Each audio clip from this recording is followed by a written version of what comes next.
Shalom, ndabashuje mu izina rya Yesu. Bashishikariza kujya mukurikira ijambo ry'Imana mbageza kuri channel yanjye. Ndagusaba kujya gukora subscribe utarayikora, ukore like, ukore na share kugira ngo n'abandi bumve ijambo ry'Imana. Ijambo ry'Imana riduha ubuzima, ijambo ry'Imana dutsindishiriza, ijambo ry'Imana ritugira umugambi w'Imana, ijambo ry'Imana riradukomeza tugakomera. Komera kandi umve ijambo ry'Imana mu izina rya Yesu. Amen. Ndabashuje mu izina rya Yesu. Ndizera ko Imana ibarinze nkuko nanjye ndinze meze neza, nawe ndizera ko meze neza, kandi ndagushimiye kuko ukomeje gukurikirana ijambo ry'Imana bagezaho. Ijambo ry'Imana niko kuri Yohana 17:14 twasome. Yohana 17:17 ryari isengesho Yesu asabira abigishwa be, yaragiye kubasiga asubiye mu ijuru, ariko anasabira n'abazizera izina rye nyuma yarasubiye mu ijuru. Yohana 17:14 ukuntu avuga, ubereshe ukuri, ijambo ryawe niryo kuri. Mwumva ibyo mvuga ko ari byo. Mu 17:20 sinsabira aba bonyine, bwo nabishoboye bari kumwe, sinsabira aba bonyine, ahubwo ndasabira n'abazanyizezwa n'ijambo ryabo. Yesu yasabiraga rero abigishwa be n'abandi bazizera Yesu binyuze mu ijambo ry'Imana riciye muri abo bigishwa be. Nige nawe rero uyu munsi twizeye Yesu binyuze mu ijambo twumvise. Haleluya. Yohana 17:14 rero ngo Yesu yavuze ngo Imana data tweresha ukuri, ngo ukuri ni ijambo ry'Imana. Muvandimwe ndacyakangurira ngo wizere ijambo ry'Imana nk'ukuri. Ntukumva ijambo ry'Imana nk'inkuru, ntukumva ijambo ry'Imana nk'amateka, uryumva ijambo ry'Imana nk'ukuri. Haleluya. Hari ibyo wita ukuri, hari ibyo siyansi yita ukuri, hari ibyo politike yita ukuri, hari ibyo hano mu isi abantu bita ukuri, hari ibyo aho ukomoka cyangwa wavukiye bita ukuri, hari ibyo wize byita ukuri, hari ibyo aho mubana mwita ukuri, hari sosiyete urimo, community urimo yita ukuri. Ariko ijambo riratubwiye ngo Yesu aravuze ngo muri Yohana 17:17 ngo ijambo ry'Imana niryo kuri. Abantu twemera Imana, abantu dukunda Imana, abantu twizeye Yesu, tugomba kwemera ijambo ry'Imana nk'ukuri. Ntabwo ijambo ry'Imana ari inkuru, ntabwo ijambo ry'Imana ari amateka, ijambo ry'Imana ni ukuri. Ijambo ry'Imana riha ubuzima uryizeye, ijambo ry'Imana ritanga icyerekezo kuryizeye, ijambo ry'Imana rihindura ubuzima ry'uryizeye, ijambo ry'Imana rikwemeza ibidakwiriye ukabireka ukakibisha, ijambo ry'Imana ritubwira umugambi mwiza Imana dufitiye, ijambo ry'Imana ritubwira imigambi mibi ya Satani, ijambo ry'Imana ritubwira ko tugomba kwitwara muri ino si, ijambo ry'Imana ritubwira ubuzima bwa nyuma y'isi, ko nyuma y'isi hazabaho kujya mu ijuru kubazizera Yesu no kubazahanwa. Ijambo ry'Imana bitwereka bitubwira. Ijambo ry'Imana rero ujye uryakira nk'ukuri mu izina rya Yesu Kristo. Ugomba kwizera ijambo ry'Imana, ugomba kwemera ijambo ry'Imana nk'ukuri. Imigani 13:13 avuga ngo iki? Imigani 13:13 avuga ngo uhinyura ijambo abayizanira kurimbuka. Nge nawe reka twe kuzana kurimbuka duhinyura ijambo. Imigani 13:13 ngo uhinyura ijambo ry'Imana, urifata nk'ibintu bisanzwe, urifata nk'ibintu bidafite agaciro, ngo abayizanira kurimbuka. Si igihe cyo kurimbuka, si igihe cyo kurimbuka, ni icyo kwakira ijambo ry'Imana nk'ukuri. Haleluya. Ijambo ry'Imana yo kuryizere nk'ukuri, riguha icyerekezo, riguha ubuzima, riguhumurize, rigutsindishize, rikurwanire, riguha ubwenge. Ijambo ry'Imana riduha ubwenge. Vuga ngo amen. Haleluya. Abaheburayo 10:38 avuga ngo iki? Abaheburayo 10:38 avuga ngo ariko umukiranutsi wanjye azabeshwaho no kwizera, nyamara nasubira inyuma umutima wanjye ntuzamwishimira. Umukiranutsi ngo azabeshwaho no kwizera, ngo ariko nasubira inyuma umutima w'Imana ntuzamwishimira. Abaheburayo 10:38 kwizera. Abantu b'Imana, abantu bemera Imana, abantu twizera Imana, uburyo Imana yaduhaye bwo kubaho ni uburyo bwo kubaho mu kwizera. Haleluya. Kwizera ni iki muvandimwe? Nkunda kubivuga kabisubiyemo. Kwizera ni iki? Abaheburayo 11:1. Kwizera ni iki? Kwizera ni ukumenya rwose ibyiringirwa udashidikanya ko bitazaba, kandi niko kuduhamiriza ko ibyo tutareba ari iby'ukuri. Abaheburayo 11:1 ngo kwizera ni ukumenya rwose ibyiringirwa udashidikanya ko bitazaba, kandi ubwo kwizera niko kuduhamiza ko ibyo tutareba ari iby'ukuri. Haleluya. Ibyiringirwa ni iki? Ibyiringirwa ni ibyanditse mu ijambo ry'Imana. Ibyiringirwa ni iby'Imana yaduhereye muri Kristo Yesu. Ibyiringirwa ni iby'Imana izaduha muri Kristo Yesu. Ibyo byose nibyo byitwa ibyiringirwa. Kumenya ibyiringirwa udashidikanya niko kwizera. Haleluya. Kandi ngo kwizera gutuma kuduhamiriza ko ibyo tutareba ari iby'ukuri. Hari ibintu utareba, hari ibintu utabona, ariko ugomba kubona mu kwizera. Rero umukiranutsi azabeshwaho no kwizera. Uko ni ukuri kw'ijambo ry'Imana. Ahari ukwizera hari ibintu bidasanzwe bibaho. Umuntu ufite kwizera hari ibintu bidasanzwe bibaho mu buzima bwe. Kangusubiyemo ibintu mvuze, ahantu hari ukwizera hari ibintu bidasanzwe bibaho. Umuntu ufite kwizera hari ibintu bidasanzwe biba mu buzima bwe. Niba ufite kwizera cyangwa niba wakira kwizera kubwira ijambo, uraza kubona ibintu bidasanzwe bibaho mu buzima bwawe. Ndagusubiramo, ahari ukwizera hari ibintu bidasanzwe bibaho. Umuntu ufite kwizera hari ibintu bidasanzwe biba mu buzima bwe. Haleluya. Mu kwizera dutsinda iterabwoba ry'umwanzi Satani. Mu kwizera dutsinda indwara z'ubwoko bwose. Mu kwizera twakira ibiva ku Mana, iby'Imana iduha. Mu kwizera dutsinda amahame n'imikorere by'isi. Mu kwizera imiryango yadukingukira. Mu kwizera ahatari inzira haboneka inzira. Ndagusubiramo muvandimwe, ahantu hari kwizera hari ibintu bidasanzwe bibaho. Umuntu ufite kwizera hari ibintu bidasanzwe bibaho mu buzima bwe. Mu kwizera dutsinda iterabwoba rya Satani. Mu kwizera dutsinda indwara z'ubwoko bwose. Mu kwizera twakira iby'Imana iduhaye. Haleluya. Mu kwizera dutsinda amahame n'imikorere by'isi. Mu kwizera imiryango iradukingukira. Mu kwizera ahatari inzira haboneka inzira. Ndagutangarije ngo, ndagusabye ngo, rekeraho gushidikanya, rekeraho amaganya yawe, wakire umwuka witwa kwizera. Rekeraho gushidikanya, rekeraho gukekeranya, rekeraho kuganya, rekeraho kurira, rekeraho gusabiriza, rekeraho kwiheba, rekeraho gutinya, wakire kwizera. Umukiranutsi azabeshwaho no kwizera. Haleluya. Uko ni ukuri kw'ijambo ry'Imana. Kubwo kwizera dutsinda indwara zose n'ibyorezo. Kubwo kwizera dutsinda ubukene. Kubwo kwizera dutera intambwe tukinjira mu masezerano yacu. Kubwo kwizera dutsinda iterabwoba ryose ry'isi. Kubwo kwizera dutsinda ubwoba, dutsinda abarozi, dutsinda abacuraguzi, dutsinda abanzi. Kubwo kwizera Imana yaturinda. Rekeraho gutinya, rekeraho ubwo bwoba ufite, akira umwuka wo kwizera. Kwizera gukiza nyirako. Kwizera gukiza ugufite. Vuga ngo amina. Ahari ukwizera hari ibintu bidasanzwe bibaho. Umuntu ufite kwizera hari ibintu bidasanzwe biba mu buzima bwe. Ngiye gufasha kukwereka abantu bizeye hakagira ibintu bihinduka mu buzima bwabo. Mariko 5:34. Mariko 5:34 avuga ngo amina. Wowe nkurikiye neza kandi ijambo ryo tuye kurangiza kukumva ijambo, wakira umwuka wo kwizera. Vuga ngo amina. Wakira umwuka wo kwizera mu izina rya Yesu Kristo. Mariko 5:34 avuga ngo iki? 5:34 avuga ngo, aramubwira ati, mwana wanjye, kwizera kwawe kuragukijije, wigendere amahoro, ukire rwose icyago cyawe. Mariko 5:34. Uyu ni umugore wari umaze imyaka 12 arwaye. Reka dore ku murongo aruguka ngo byumve neza. Reka dore kuri 25. Yes. Mariko 5:25 ngo, nuko hariho umugore wari mu mugongo wari wimaranye imyaka 12, yavaga amaraso imyaka 12. 26 ababazwa n'abavuzi cyane, benshi bagerageza kumukiza, bamumarisha ibintu bye byose, abitangamo ingemu, ariko ntibagira icyo bamumarira, ahubwo arushaho kurwara. Mana we, Mana we, Mana we. Umva mu 26 kandi umve neza.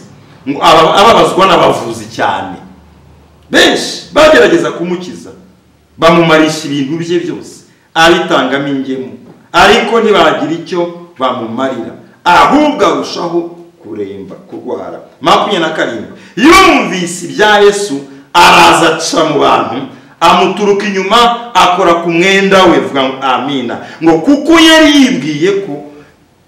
yibwiye ati, ninkora imyenda ye gusa ndakira. Haleluya. Uwo mwanya isoko y'amaraso irakama, amenya mu mubiri we yuko akiza icyago. 34 abasomeye rero niho havuga ngo, Yesu aramubwira ati, mwana wanjye, kwizera kwawe kuragukije, wigendera amahoro, ukira icyago rwose. Vuga ngo amina. Haleluya.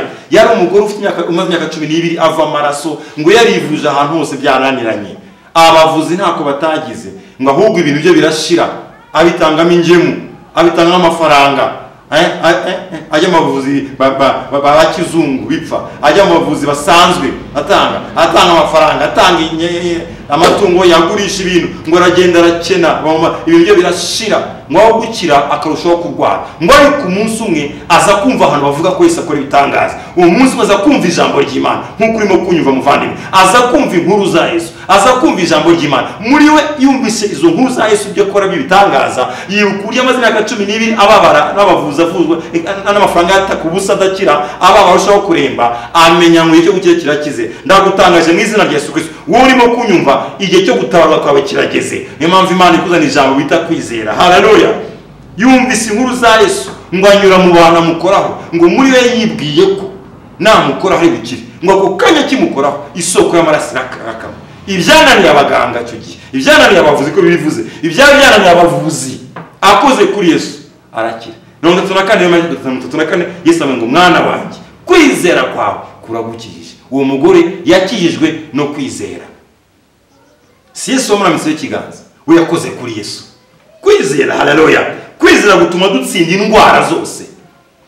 Kwizera ni ubundi wumvuga ijambo ni wakira kwizera, uraza kuva muri cya kibazo mbaranye igihe, uraza gutsinda iyo terabwoba, uraza gutsinda ibyo bibazo, uraza gutsinda icyo kintu cyakikugarije. Iyi myaka 12 umugore ava amaraso ntabwo byoroshye, ariko Yesu bakora mubwiye ngo mwana wanjye, kwizera kwawe kuragukijije. Imyaka 12 yahindutse ubusa kubera kwizera. Nawe nugira kwizera, hari ibintu bitabihinduka, ubuzima bwahinduka. Mu kwizera ubuzima burahinduka. Umvise umugore, imyaka 12 ni myinshi. Ushaka kumaza imyaka 12 uri umushomeri, ushaka kumaza imyaka 12 utabyara, ushaka kumaza imyaka 12 uri mu gihugu, ushaka kumaza imyaka myinshi utagira huba, ushaka kumaza imyaka myinshi udafite akazi, ushaka kumaza igihe kinini nta cyerekezo, ushaka kumaza igihe kinini uri mu rujijo, ushaka kumaza igihe kinini ntacyo utakoze. Ariko ndakumenyesha, izera ijambo urabona icyerekezo, izera ijambo ubuzima burahinduka mu izina rya Yesu. Ahari ukwizera hari ibintu bidasanzwe bibaho. Uyu mugore uzagara-hindutse kubwo kwizera. Uwo numwe kamwereka handi muvandimwe, Matayo 15:28. Ndakwifuriza kwizera. Matayo 15:28 havuga ngo iki? Ni inkuru Yesu yabwiraga umugore wari ufite umwana arwaye, hanyuma umugore yinginga Yesu ngo amukorere amukirize umwana. Yesu aramubwira ngo, Yesu aramusubiza ati, mugore, kwizera kwawe ni kwinshi, bikubere uko ushaka, umukobwa we aherako arakira. Umurongo wa 23 umve, Matayo 15:26. Aramusubiza ati, si byiza kwenda ibyo kurya by'abana ngo mbijugunyire imbwa. 24 umva umugore nawe ati, ni koko mwana, ariko imbwa nazo zirya ubuvungukira bugwa buva ku meza ya ba nyirazo. 28 maze Yesu aramusubiza ati, mugore, kwizera kwawe ni kwinshi, bikubere uko ushaka, umukobwa we aherako arakira. Haleluya. Hari umugore wakira igitangaza, wundi tubonye umugore wakira igitangaza, umwana we arakira kubwo kwizera kwe. Yarawe Yesu ngo naza mukirize umwana. Yesu aramubwira ngo ntawe n'ibyo kurya ngo by'abana ngo bijugunyire imbwa. Yesu aramusobanura ko ibitangaza byari by'abayuda gusa, ntabwo agakiza kari kakageze ku banyamahanga. Ibitangaza n'agakiza byari bikiri by'abayuda. Buriya ubutumwa bwiza, agakiza, ibitangaza by'Imana Isiraheli byageze ku banyamahanga bari batwebwe, ariko Yesu apfuye azutse. Nibwo ubutumwa bwa bwemeye ko tubwakira, twemeye ko twabona tugire access mu kwakira Imana, mu kwakira Yesu umwami n'umukiza no kwakira ibitangaza. Aha Yesu aramubwira ngo ntakwenda ibyo kurya ngo bijugunyire, ibyo kurya by'abantu bijugunyire imbwa. Yamenyesha ko mu by'ukuri ibyo asaba ntago bikwiriye, ariko umugore kubwo kwizera kwe avuga ngo no, ndabizi ko bitamwiriye, ngo ariko n'imbwa nazo zirya ubuvungukira buva ku meza ya ba nyirazo. Yesu ngo Matayo 15:28, mugore, ufite kwizera kwinshi, bikubera uko ushaka. Uyu mugore yakijwe no umwana yakijwe no kwizera, ngo umwana wahera ko arakira. Ayibonye abagore bari tubonye, umwana wa 12 undi ufite umwana arwaye, ariko bose bakijwe kubwo kwizera. Ikibazo ufite kiravaho kubwo kwizera kwawe.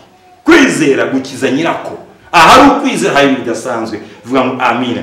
Bisonye Abaheburayo 11, Abaheburayo 11, cyangwa kumvisha kwizera yo 11 umurongo wa 3 mvukuno bavuga. Abaheburayo 11 umurongo wa 3 mvukuno bavuga ngo kwizera niko kutumenyesha yuko isi yaremwe n'ijambo ry'Imana, nicyo cyatumye ibiboneka bitaremwa mu bigaragara. Kwizera niko kutumenyesha yuko isi yaremwe n'ijambo ry'Imana, nicyo cyatumye ibiboneka bitaremwa mu bigaragara. Kwizera kunyemeza ko isi tureba yaremwe n'ijambo ry'Imana. Harabavuga ibindi ku isi yaremwe bibeshya kubera ibyo bita mu bwenge cyangwa mu bumenyi bwabo. Ariko kwizera, iyo ufite kwizera wemezwa neza ku isi yaremwe n'Imana. Vuga ngo amina. Kwizera gukwemeza iby'Imana kandi utayireba. Twizera Imana ariko ntituyibona.